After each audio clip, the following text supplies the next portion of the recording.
Ya, puji Tuhan. Ya, haleluya, haleluya. Saya sapa dulu Bapak Ibu semua. Shalom Bapak Ibu. Shalom, puji Tuhan. Ya, saya senang berjumpa dengan saudara.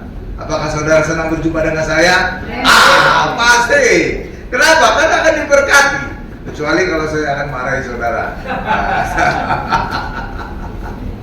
Ya, saya sejak dari di Bekasi, saya sudah mengkhotbahkan kitab-kitab yang kitab itu berurutan, mulai dari Kejadian, Keluaran, Imamat, Bilangan sampai Wahyu. Tapi kesimpulannya harus Tuhan Yesus. Amin. Ya. Kenapa bisa demikian? Karena benang merah dari Alkitab itu adalah Tuhan Yesus. Itulah sebabnya, ya, orang bisa mengkhotbahkan kitab apapun dan kesimpulannya Tuhan Yesus.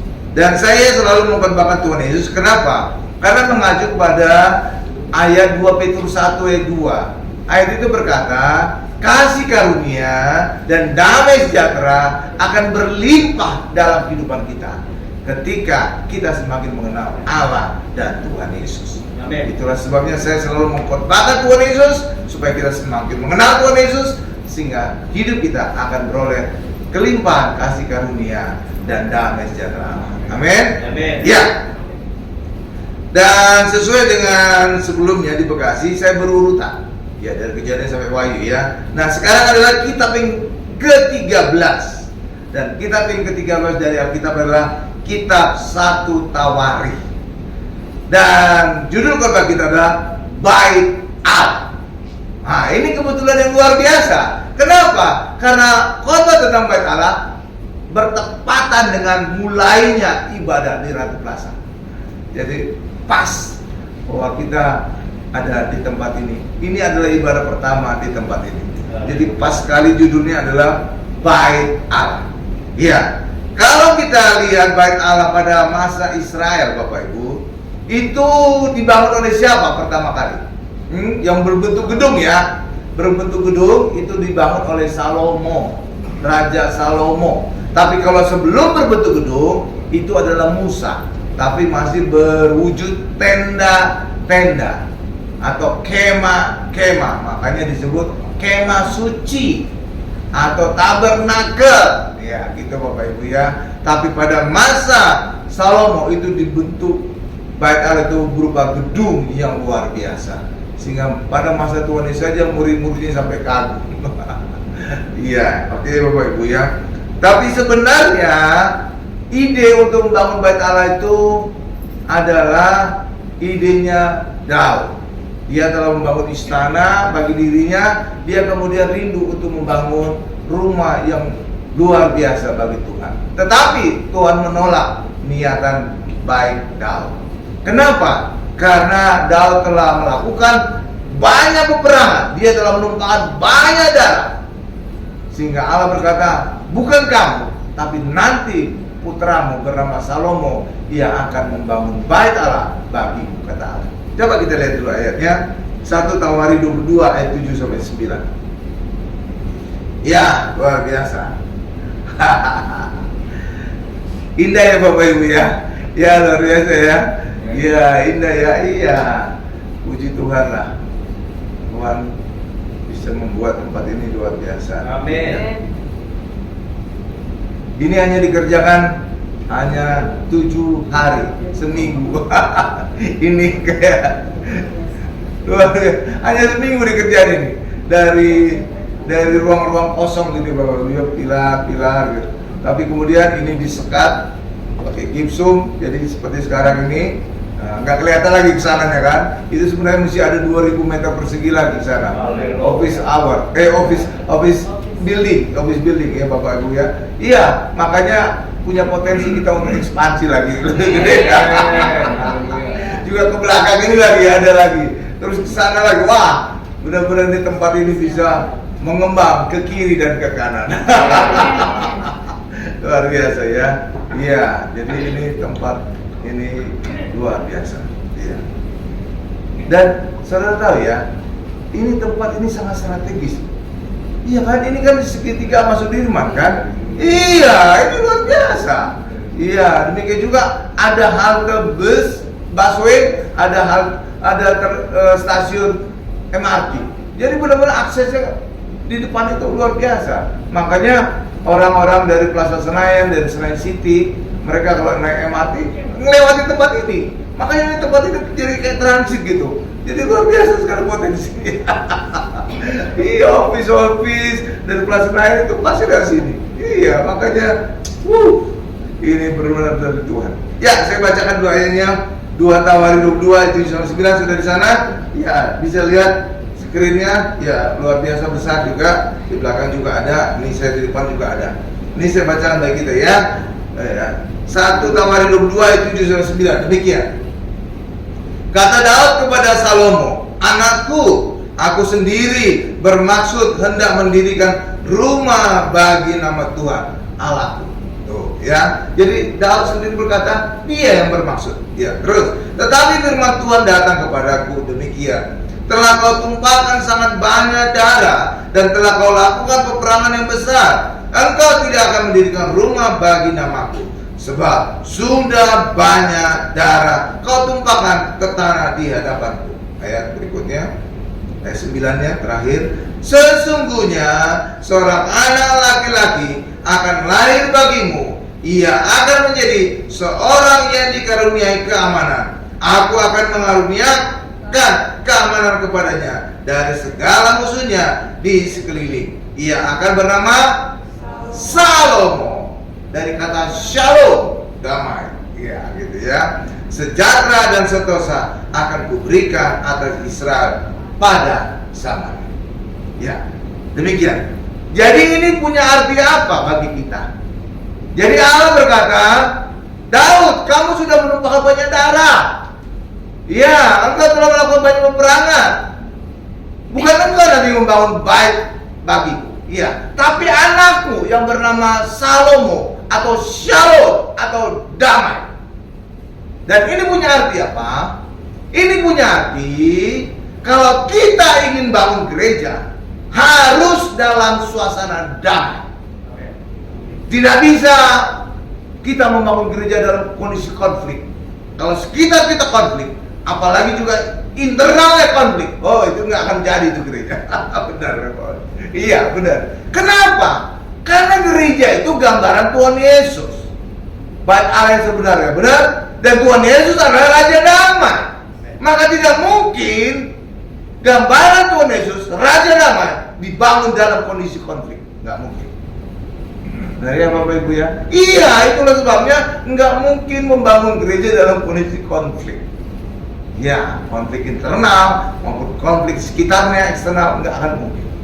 Oke, Bapak Ibu ya? Iya, ini menjadi pelajaran bagi kita bahwa gereja itu adalah gambaran Yesus, Raja Damai. Maka gereja harus dibangun dalam suasana damai dan lingkungan yang damai. Amin, Bapak Ibu. Iya. Iya, pokoknya kalau saudara lihat lah ada pembangunan gereja, ada konflik, bahwa baik itu konflik eksternal, konflik internal, nggak akan jalan itu. Karena apa? Karena gereja gambaran Yesus. Amin. Baik Allah sebenarnya kan? Ya, Yesus adalah Raja Damai, maka nggak mungkin gereja dibangun dalam suasana konflik. Oke?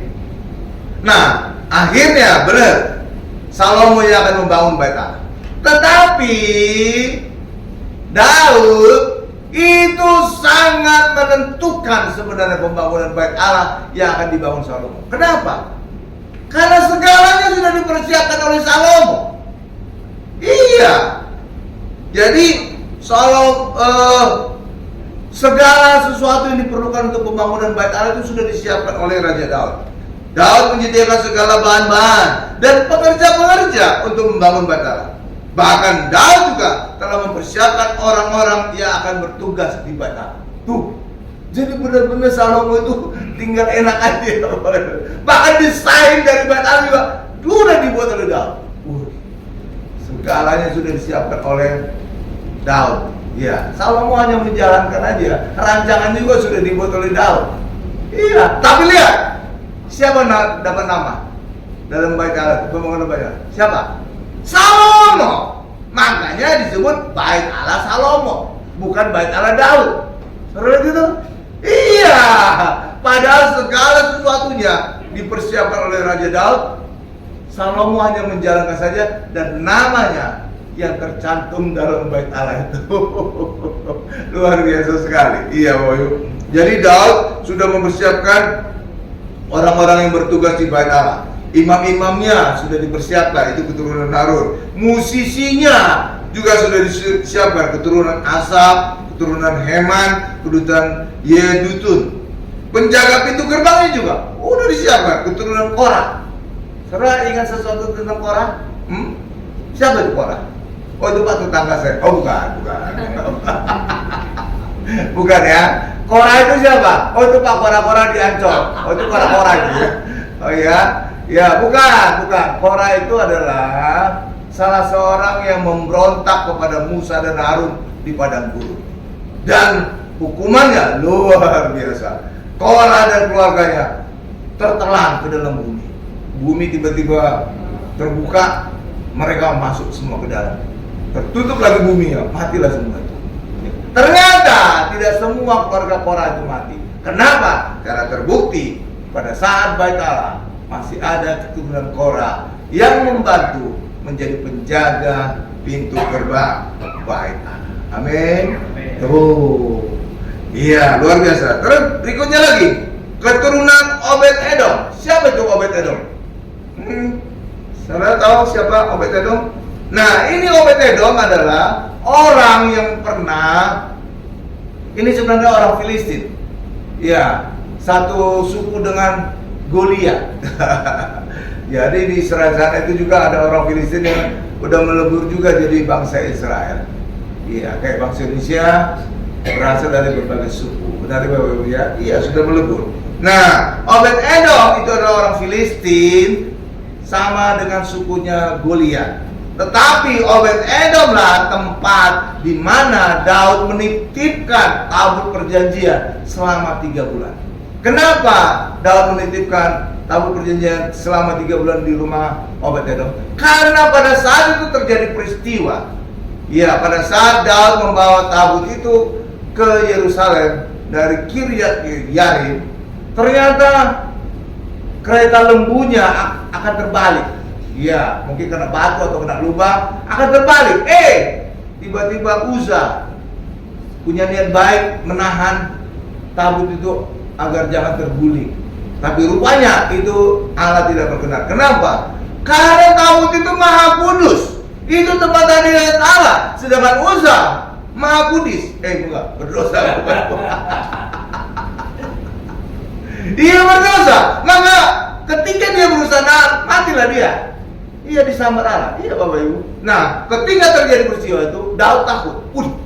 Jangan sampai tabut ini sampai ke Yerusalem, nanti bangsa Israel akan mati semua.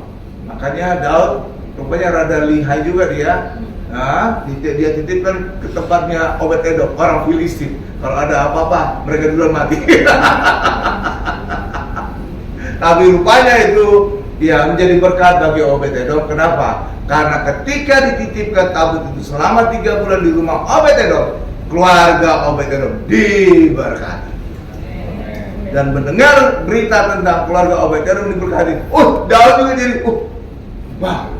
Nah, ini yang harus saya bawa ini ke Yerusalem agar seluruh orang Israel akan diberkati. Nah, itulah sebabnya kemudian setelah dititipi 3 bulan di rumah Obed Edom, tabut itu kemudian dibawa oleh Daud ke Yerusalem. Dan di Yerusalem ditaruh di sebuah tempat namanya di Bukit Sion. Lalu tabut itu ditaruh di sebuah tenda kemah. Nah, itulah disebut kemudian kemah Daud. Dalam bahasa Inggrisnya adalah Camp David. Dan itu tempat istirahatnya Presiden Amerika. Ya kan, Camp David kan? Iya, itu terjemahan bahasa Indonesia itu kemah Daud itu. Iya, kemah Daud.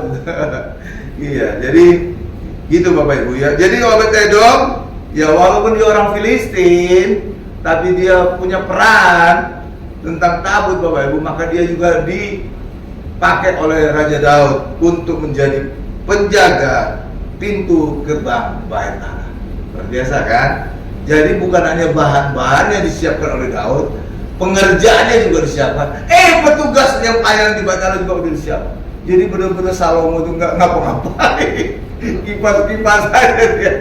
Bahkan desain dari Bait Allah juga udah disiapkan oleh Daud. Wow, tapi namanya justru nama Salomo. Bait Allah Salomo kan? Iya. Padahal itu Daud mungkin bisa setengah dari perannya untuk membangun Bait Allah. Iya, tapi bukan nama Daud kan? Bukan Bait Allah Daud kan? Tapi Bait Allah Salomo kan? Iya, itu dia. Nah, itulah dia Bapak Ibu ya. Jadi Daud punya andil besar untuk membangun Bait Allah. Bahkan rancangan Bait Allah pun dibuat oleh Daud. Iya, rancangannya. Coba kita buka ayatnya ya. Benar-benar rancangan. Jadi benar-benar Salomo itu waduh terima bersih banget. Iya, 1 Tawari 28 ayat 11 sampai 13. Nih 1 Tawari 28 ayat 11 sampai 13 ya. Sini saya bacakan ya. Lalu Daud menyerahkan kepada Salomo anaknya rencana pembangunan. Tuh, rencana pembangunan disiapkan dari balai bait suci dan ruang-ruangannya. Tuh, dari perbendaraannya, kamar-kamar atas dan kamar-kamar dalamnya, serta dari ruangan untuk tutup pendamaian. Jadi benar-benar rancangannya juga udah disiapkan aja Daud. Iya, jadi Salomo wah benar-benar terima bersih gitu Bapak Ibu ya. Iya. Selanjutnya rencana dari segala yang dipikirkannya mengenai pelataran rumah Tuhan dan bilik-bilik di sekelilingnya, mengenai perbendaharaan rumah Allah dan perbendaharaan barang-barang kudus. Ayat 13. Sampai 13 terakhir. Mengenai rombongan para imam dan para orang Lewi, dan mengenai segala pekerjaan untuk ibadah di rumah Tuhan dan segala perkakas untuk ibadah di rumah Tuhan. Amin. Jadi semua rancangan juga sudah disiapkan. Jadi ibarat itu desain arsiteknya udah jadi. Jadi benar-benar itu Salomo itu wah udah terima segalanya. Bahan-bahan yang disiapkan Raja Daud, besinya, kayunya, rancangannya, pengerjanya, bahkan petugas di Bait Allah juga udah disiapkan. Kan benar-benar udah siap banget itu. Jadi Salomo sebenarnya apa dia kerjanya? Ya tinggal membangun aja. Tinggal membangun aja kan? Iya. Tapi nama Salomo yang disebut itu disebut Bait Allah Salomo karena dia yang membangun. Tapi segala persiapannya Daud yang mempersiapkan. Amin. Jadi harusnya itu Bait Allah Daud dan Salomo gitu. Karena Daud itu cukup berperan dalam pembangunan Bait Allah. Nah, jadi kita bisa melihat itu pembangunan Bait Allah di Israel pertama kali ya. Ya, dalam bentuk gedung. Kalau dalam bentuk kemah itu sejak masa Musa sudah ada di padang gurun ya. Itu makanya disebut kemah suci. Bukan Bait Allah ya, Bapak Ibu ya, atau tabernakel. Tapi yang dibangun oleh Salomo adalah benar-benar Bait Allah dalam wujud gedung. Oke. Dan sekarang sedang digiatkan lagi pembangunan Bait Allah di Israel. Ya. Lalu bagaimana sikap orang Kristen? Saudara mendukung atau tidak? Saya ingin katakan, saudara orang Kristen jangan mendukung pembangunan Bait Allah yang ketiga di Yerusalem. Kenapa? Karena kalau kita mendukung, maka kita akan menyangkal Tuhan Yesus yang adalah Bait Allah sebenarnya. Benar kan? Kan Tuhan Yesus kan Bait Allah sebenarnya kan? Iya, udah datang Bait Allah sebenarnya. Sebelumnya itu gambaran-gambaran dari Tuhan Yesus. Bait Allah yang gedung yang dibangun pertama kali oleh Salomo, Bait Allah dalam bentuk kemah yang dibangun oleh Musa, itu gambaran dari Tuhan Yesus. Dan ketika Tuhan Yesus datang, kita nggak perlu lagi gambaran. Itu ibarat saudara sedang berjalan keluar kota, bekerja di luar kota, bertugas di luar kota, saudara kangen kepada pasangan saudara. Saudara lihat apa? Fotonya. Oh ini istriku, oh ini suamiku, ya kan? Tapi ketika saudara sudah berjumpa, perlu lagi nak foto ini? Ya nggak perlu dah. Ngapain lagi foto ini? Ini kan gambaran aja, benar kan? Iya. Jadi foto itu kita butuhkan ketika kita jauh dari pasangan kita, ya kan, sang hakikat. Tapi ketika kita berjumpa, mana perlu lagi foto? Aneh kalau saudara di depan istri saudara, di depan suami saudara masih melihat foto. Apa ini? Ya kan aneh kan? Iya aneh. Iya foto itu kalau saudara jauh. Tapi kalau sudah ketemu, tak perlu lagi foto. Hal yang sama juga dengan Bait Allah. Bait Allah yang dibangun oleh Musa, bait Allah yang dibangun oleh Salomo, itu gambaran dari Tuhan Yesus. Jadi ketika Tuhan Yesus telah datang, kita tidak perlu lagi gambaran-gambaran dari mereka. Benar? Iya ya? Iya. Oke Bapak Ibu ya. Iya, makanya sekarang kita sudah menerima hakikat bait Allah. Bahkan kita juga telah menjadi bait Allah. Kenapa kita disebut bait Allah? Karena roh Allah ada dalam kita. Iya, makanya kita juga disebut bait Allah. Karena roh Allah dalam diri kita dijadikan baitnya, maka kita disebut bait Allah. Oke Bapak Ibu ya? Iya, itu dia. Iya Bapak Ibu. Nah sekarang saya ingin memberikan kesaksian gimana proses Mount Hermon ini bisa berdiri. Ya. Nah ini dimulai pada suatu hari Minggu, tanggal 23 Juli 2023. Saya diundang khotbah oleh teman istri bernama Pak Agus Gosali. Ada yang dikenal, pasti di antara saudara pasti ada yang kenal ini. Ini bos dulu. Ya kan?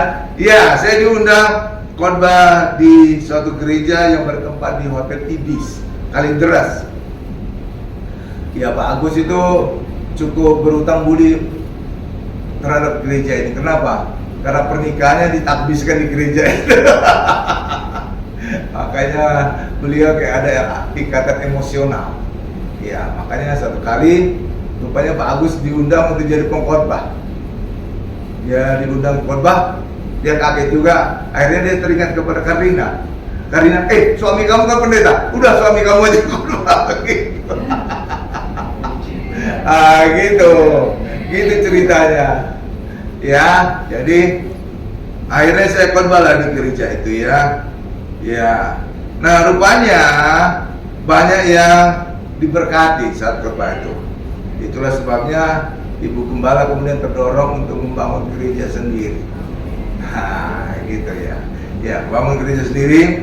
Awalnya kita ingin jadi cabang dari gereja itu.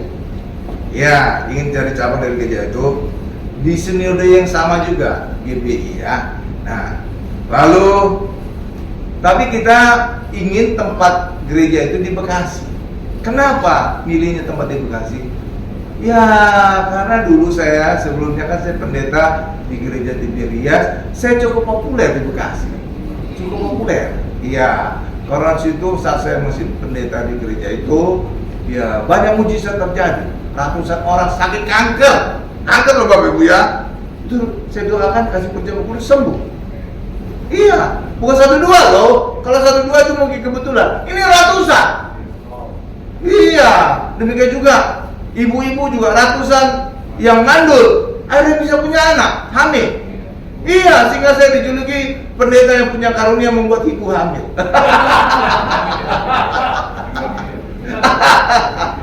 Iya, sehingga saat altar call itu banyak ibu-ibu yang perutnya sudah gendut gitu Bapak Ibu. Iya, makanya luar biasa. Itulah sebabnya dari pengalaman dulu, maka kita pingin buka gereja itu awalnya di Bekasi karena di situ saya cukup dikenal.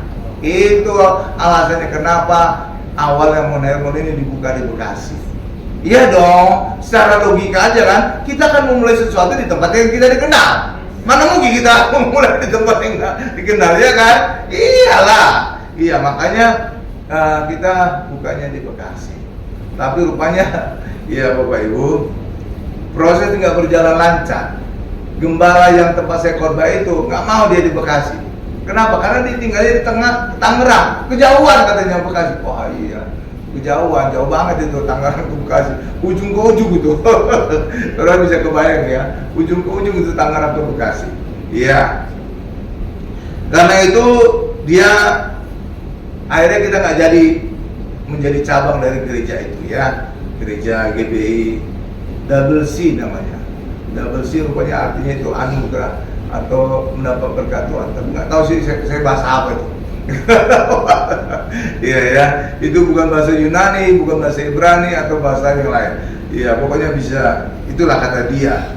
Nah, akhirnya kita sempat sama-sama nyari lokasi di Bekasi.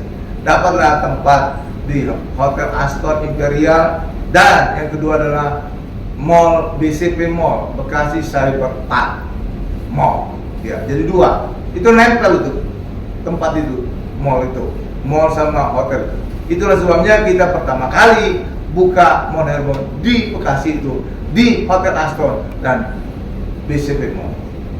Ya, jadi ibadah pagi jam 9 dan 11 itu di Hotel Aston. Lalu siangnya kita ibadah jam 1 dan jam 2 dan jam 4 di BCP Mall. Ya. Ya. Jadi itu juga ada alasan kenapa kita buka langsung tiba-tiba 2 tempat dan 4 ibadah. Itu buat orang kaget aja tuh Bapak Ibu. Biasanya orang buka gereja itu 1 dulu, kalau berkembang baru buka lagi cabang, buka ibadah baru gitu. Ini kita langsung 2 tempat dan 4 jam ibadah, kan luar biasa. Tapi itu semuanya ada alasannya. Kenapa? Karena kita saat membuka di Hotel Aston itu, kita kan perlu memperkenalkan diri ke banyak orang supaya tahu, oh kita ada gereja di situ loh. Maka kita perlu spanduk. Nah, spanduk kalau kita pasang di jalanan itu harus berhubungan dengan Satpol PP. Lah kita nggak kenal Satpol PP, siapa itu? Ya Bapak Ibu ya, makanya agak susah. Lalu bagaimana caranya? Ternyata sekitar mall itu boleh pasang spanduk gratis. Tapi syaratnya harus nyewa di mall itu. Iya, kalau pasang spanduk di jalanan itu kita bayar 6 juta. Sedangkan kalau kita nyewa tempat di BCP Mall itu 5 juta, lebih murah 1 juta. Iya, udah dapat tempat gratis lagi spanduk. Wah, ya jelas aja kita pilih buka di BCP Mall, ya kan? Makanya gitu buka langsung ada 2 tempat di Hotel Aston dan juga BCP. Ya kan? Jadi itu alasannya, bukan gagah-gagah sok-sokan langsung buka 2 tempat, 4 ibadah, enggak. Dan setiap nyewa di hotel juga minimal 4 jam. Di mall juga 4 jam. Lah, 4 jam itu bisa 2 jam ibadah.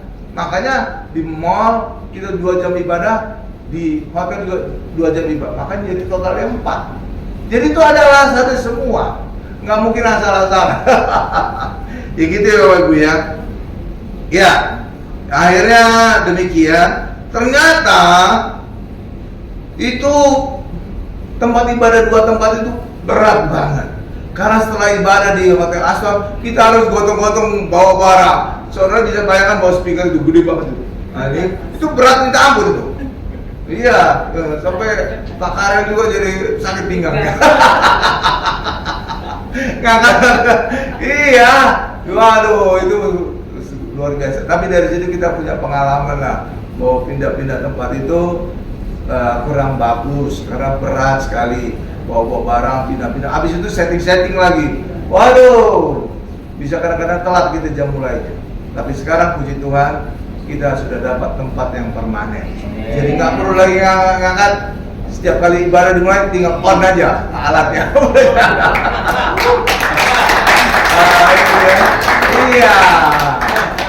Awalnya kita dapat tempat itu, awalnya ancar-ancarnya itu di Taman Anggrek. Iya, Bapak Ibu, Taman Anggrek. Nah, rupanya nggak tahu gimana, susah dealnya gitu ya, susah ada. Kadang-kadang kemungkinan dapat, kemungkinan udah nggak. Akhirnya cari tempat lagi, yaitu di Ratu Plaza. Dan ini cukup berperan di Ibu Hana Kasak Kusuk dari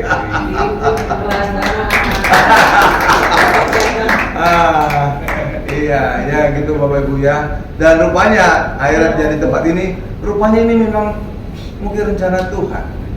Tempat ini namanya apa Bapak Ibu? Ratu Plaza. Dan ini khotbahnya Pak kemarin, Pak Tommy disebutkan mempelai Kristus, Ratu. Ya kan, kita kan mempelai wanitanya Kristus. Benar Bapak Ibu ya? Jadi pas banget ini.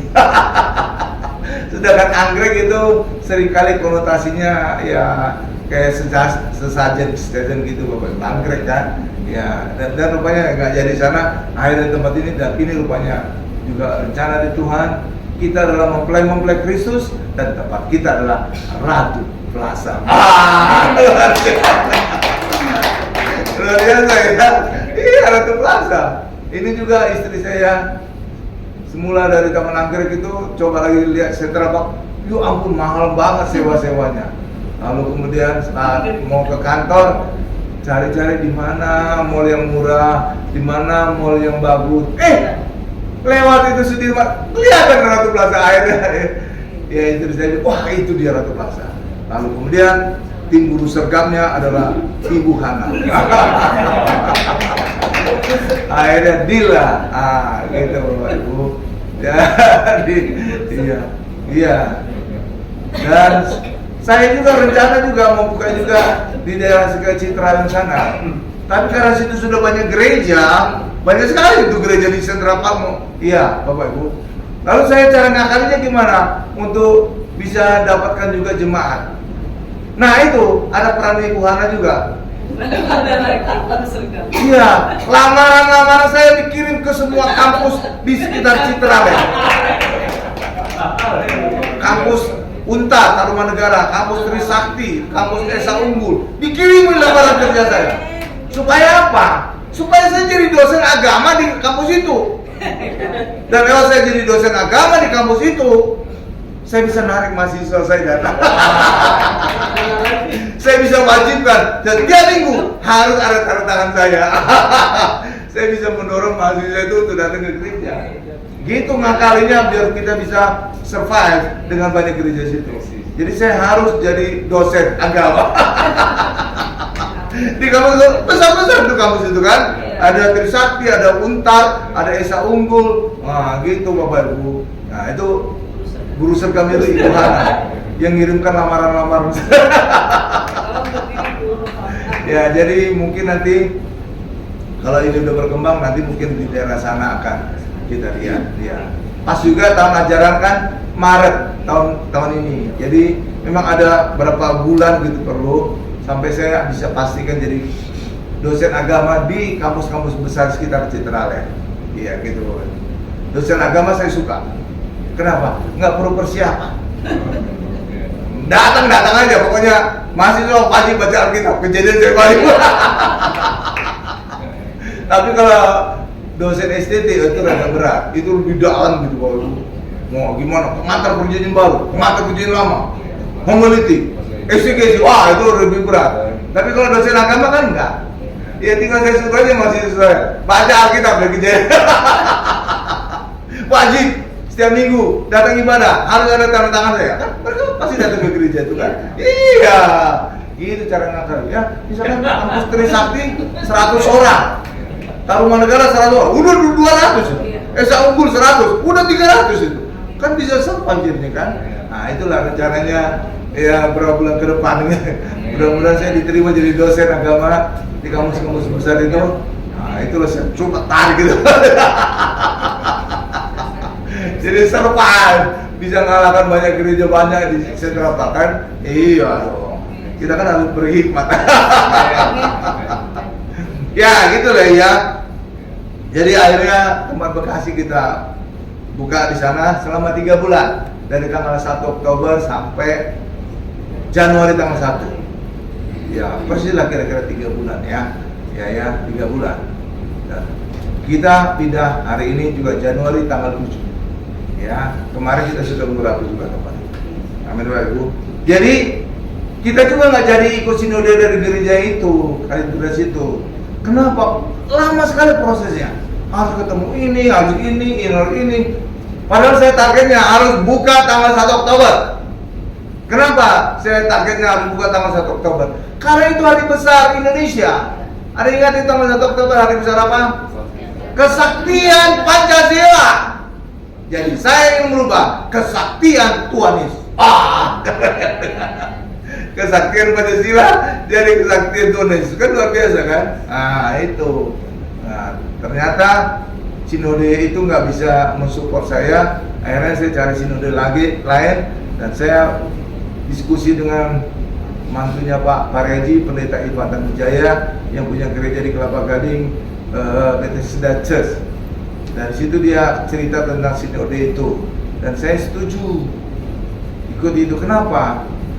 Prinsipnya adalah yang saya sangat setuju adalah sinode itu tidak intervensi ke dalam ibadah gereja itu. Ya, nggak intervensi. Makanya saya suka. Karena apa? seringkali kita gereja itu bisa beda dengan sinode. Benar. Contoh, mereka perjamuan kudus setiap bulan. Nah kalau di tempat ini, setiap ibadah perjamuan kudus. Beda kan? Beda. Iya. Demikian Bapak Ibu, akhirnya sinode GJKI, Gereja Jemaat Kristus Indonesia. Jadilah tanggal 1 Oktober, pas hari kesaktian Pancasila, dan itu akan kita ubah menjadi hari kesaktian Tuhan Yesus. Luar biasa ya. Ya, akhirnya demikian Bapak Ibu.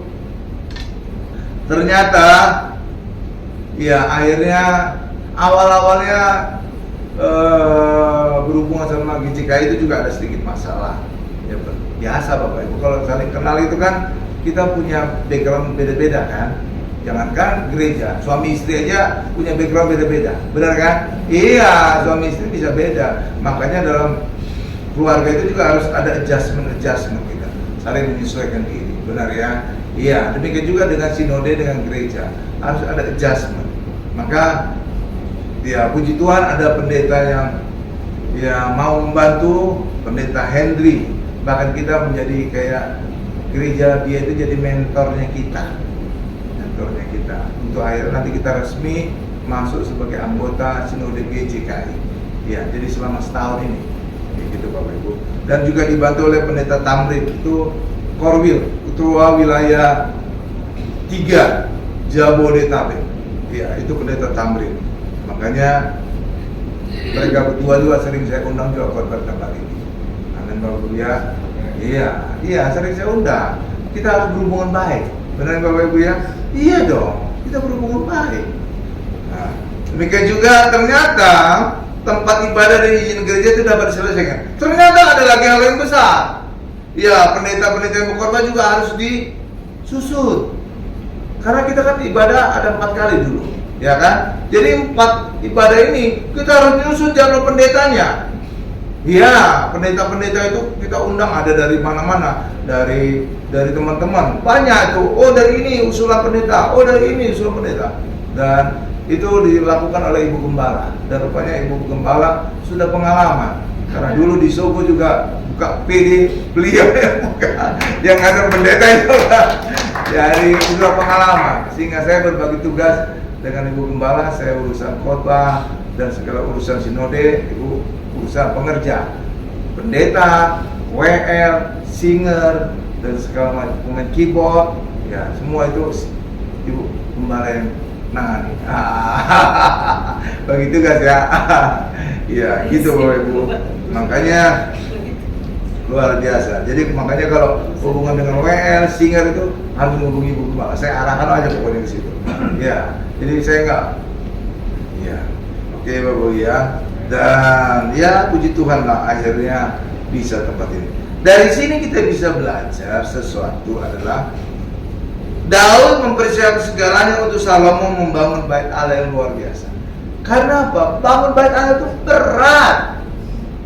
Iya, dari kisah membangun bait Allah itu aja itu udah kelihatan berat sekali. Sampai Daud aja sampai membangun. Dan saudara tahu, itu puluhan tahun tuh Salomo membangun bait Allah. Iya, lama sekali. Nah, demikian juga, tetapi yang luar biasanya adalah Salomo itu relatif lebih gampang, karena segala sesuatu itu udah dipersiapkan oleh Raja Daud. Jadi Salomo yang membangun bait Allah itu, dan Salomo yang mendapat nama untuk bait Allah itu. Makanya disebut bait Allah Salomo. Benar? Bukan bait Allah Daud, bukan. Padahal Daud juga berperan sangat besar untuk pembangunan. Ya, demikian juga kita.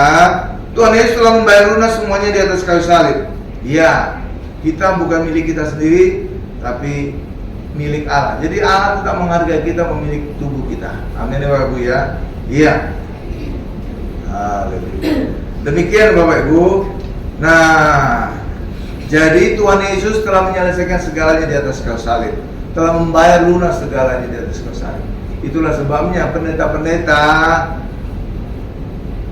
kehidupan orang Kristen itu berbeda dengan orang Israel. Makanya seringkali pendeta melakukan maaf kata, tanda petik kesalahan.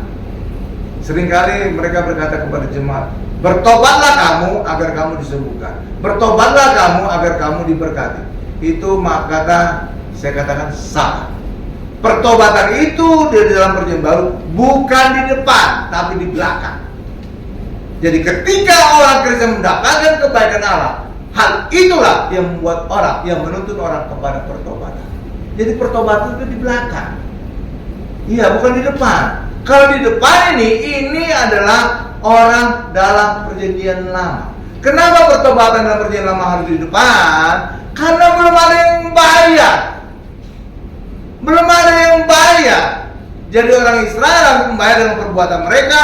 Orang Israel harus membayar dengan korban mereka. Barulah Allah berbaik nanti kepada mereka, menolong mereka, menolong menang perang, menolong banyak hal dalam kehidupan orang Israel. Tapi bagi kita hari ini yang di dalam Yesus, telah hidup di dalam perjanjian baru, dan Yesus telah membayar semuanya. Itulah sebabnya orang Kristen bisa mendapatkan semuanya terlebih dahulu.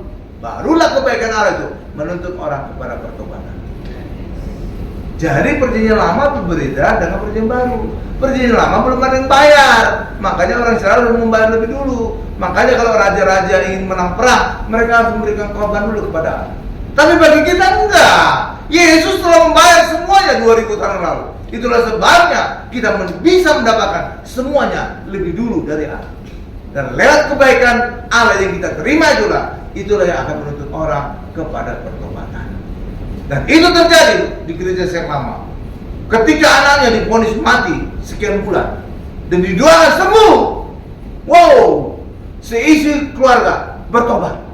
Bukan cuma 1-2, seisi rumah bertobat. Tuh, jadi bukan 1-2, seisi rumah. Bapak, ibu, tante, om, opung, oma, opa, segala macam bertobat semua. Kenapa? Karena kalau anak sudah vonis mati, pasti sudah tahunan itu sakit. Sudah dicoba segala macam pengobatan. Iya kan? Pengobatan alternatif, pengobatan ya paranormal, abnormal juga di jalan. Iya. Nggak sembuh kan? Dan semua keluarga pasti tahu. Dan ketika dia mengalami mujizat sembuh, apa nggak semua mata di keluarga itu terbuka? Wah, ini pasti Tuhan. Itulah sebabnya pertobatan itu sekeluarga bisa. Begitu juga ada juga orang, ya orang kaya tiba-tiba bangkrut, 7 turunan tidak bisa bayar utang, didoakan pulih ekonominya, 7 turunan harganya nggak habis. Kalau tahu apa? Sekeluarga bertobat. Jadi pertobatan itu terjadi di belakang, bukan di depan. Di depan itu perjanjian lama, orang harus bayar dulu kebaikan kepada Allah. Tapi dalam perjanjian baru, Yesus telah membayar 2000 tahun lalu. Itulah sebabnya kita bisa mendapatkan terlebih dahulu semuanya, dan lewat kebaikan Allah itulah yang menuntut orang kepada pertobatan. Amin, Bapak Ibu. Coba, mungkin saya lupa ingat. Coba buka Bu Roma 2 ayat 4. Mudah-mudahan ayatnya itu benar. Roma 2 ayat 4. Iya betul. Benar, ingatan saya masih. Ya, Roma 2 ayat 4 ini saya bacakan ya. Maukah engkau menganggap sepi kekayaan kemurahannya, kesabarannya, dan kelapangan hatinya? Tidakkah engkau tahu bahwa maksud kemurahan Allah ialah menuntut engkau kepada pertobatan? Pertobatan ini di depan, di belakang? Di belakang. Setelah orang mengalami kebaikan Allah, bukan di depan. Tapi nggak tahu gimana sekarang banyak pendeta nyebut pertobatan itu di depan, ya kan? Bertobatlah kamu supaya kamu disembuhkan. Bertobatlah kamu supaya kamu diberkati. Itu perjanjian lama, Bapak, Nek, Om, Tante. Iya kan? Sekarang kita hidup dalam perjanjian baru dalam Yesus. Makanya pertobatan itu di belakang. Setelah orang mengalami banyak zaman Tuhan, banyak pemulihan, mereka akan itu menjadi pertobatan. Oh, luar biasa kasihnya Tuhan. Oh, luar biasa. Dan lewat itulah mereka kemudian bertobat. Benar ya? Iya, makanya beda sekali perjanjian lama dengan perjanjian baru. Makanya mari bagi kita alami segala kebaikan Allah. Karena apa? Semuanya sudah dibayar lunas. Tuhan Yesus sudah membayar lunas semuanya. Makanya beda perjanjian lama dengan perjanjian baru. Iya, oke ya Bapak Ibu ya. Saya simpulkan. Nih, saya ada satu lagi ayat. Iya, jadi Allah itu memberikan kita, Allah Yesus telah membayar lunas semuanya. Bagi kita bisa mendapatkan segalanya. Dan itu sebagai warisan Allah bagi kita. Amin. Kenapa kita dapatkan warisan? Karena kita anak-anak Allah. Amin. Saya tanya Bapak Ibu dah. Saya tanya ya. Ini pertanyaan sederhana. Bapak Ibu memberikan warisan kepada siapa? Anak atau pembantu? Anak kan? Anak kan? Anak. Tanpa anak itu minta, orang tua sudah memprogramkan. Nanti aku kasih warisan rumah ini kepada anak. Nanti aku kasih perusahaan untuk anak. Tanpa anak diminta, orang tua sudah memprogramkan. Karena itulah, ini saran saya ya. Jangan suka orang Kristen menyebut dirinya hamba. Pendeta jangan suka disebut hamba Tuhan. Kenapa? Kalau saudara menyebut diri saudara hamba, maka saudara sendiri yang memutuskan warisan Allah kepada diri saudara. Karena hamba tidak punya hak warisan dari Allah. Apa buktinya Pak? Oke, kita buka ayatnya ya. Galatia 4 ayat 7. Makanya jangan suka menyebut diri hamba. Kalau hamba, saudara memutuskan hak waris Allah kepada diri saudara. Karena hanya anak yang diberikan hak waris. Seperti saudara juga memberikan warisan kepada anak saudara, bukan pembantu saudara. Ya kan? Iya. Makanya jangan suka menyebut diri hamba. Saudara lihat aja kisah dalam Abraham. Ya, Ismail itu hamba, anaknya Hagar. Dapat hak warisan enggak? Enggak. Yang dapat hak warisan siapa? Ishak. Benar kan? Iya. Makanya jangan suka menyebut hamba. Galatia 4 ayat 7 ini saya bacakan ya. Ini yang terakhir ya. Setelah itu saya kesimpulan. Selesai kita. Jadi kamu bukan lagi hamba. Ya, katakan saya, bukan lagi hamba. Melainkan anak tuh. Tegas itu. Jikalau kamu anak tuh. Jika kita menyebut diri kita anak, lihat saudara, ini ada penekanannya. Jikalau kamu anak, jadi bukan hamba, maka kamu adalah ahli-ahli waris oleh Allah. Terus itu hanya anak yang mendapatkan warisan. Sama seperti saudara, warisan hanya kepada anak, bukan kepada pembantu. Ya, saudara lihat itu. Makanya jangan suka menyebut diri hamba. Kalau saudara suka menyebut diri hamba, maka saudara sendiri yang memutuskan warisan Allah terhadap diri saudara. Itu kata ayat, bukan kata saya. Amin Bapak Ibu ya. Amin. Jadi jikalau kamu anak, itu kan? Ya, itu kan? Iya, jikalau kamu anak, jika anak. Kalau hamba berlaku nggak ayat itu? Nggak berlaku. Coba lihat itu ayatnya, pelan-pelan. Iya kan? Jadi kamu bukan lagi hamba, melainkan anak. Oke, titik koma. Jikalau kamu anak, artinya saudara bukan hamba, maka kamu juga adalah ahli-ahli waris oleh anak. Jadi kita ini dapat warisan karena kita adalah anak-anak Allah. Amin. Iya, sama seperti saudara juga. Warisan saudara pasti untuk anak saudara. Nggak mungkin kepada lari kemana-mana. Benar Bapak Ibu ya? Iya, makanya selalu sebut aku anak Tuhan yang dikasih dan berkat. Mantap. Sehingga warisan Allah akan saudara dapatkan. Amin. Ya, saya simpulkan perbahasan ini ya.